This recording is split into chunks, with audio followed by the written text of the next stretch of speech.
আমার বাপ কি খুব খারাপ মানুষ আছিল? আমি যে কাজকর্ম করতো মোর মুকুত কও তুমি কি খুব খারাপ ছিলা? তা যদি না হয়ে থাকে তাহলে ভোট তোমার দিতে সমস্যাটা কোনটা? তোরা যে দল করেন মুই তো কোনোদিন ডিস্টার্ব করেন। এই যে ভাই বলতিছে যে আমি টুপি পরি, আমার দাড়ি আছে, আমি ইসলামী লেবাস পরে থাকি, অনেকে হয়তো সন্দেহ করে যে আমি মাদ্রাসা লাইনের পড়ছি।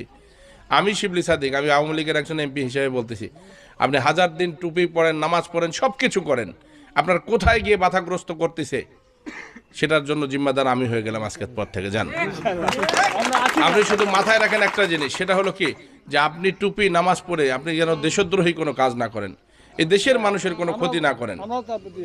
আপনি রাজনীতি করেন, প্রাণ খুলে রাজনীতি করেন, শুধু মাথার মধ্যে একটা রাখেন যে আপনি রাষ্ট্রীয় কোনো সম্পদ ধ্বংস করবেন না, আপনি জনগণের জানমালের ক্ষতি করবেন না, আপনি কাউকে হুমকি দিবেন না, আপনি কারো ক্ষতির কারণ হবেন না।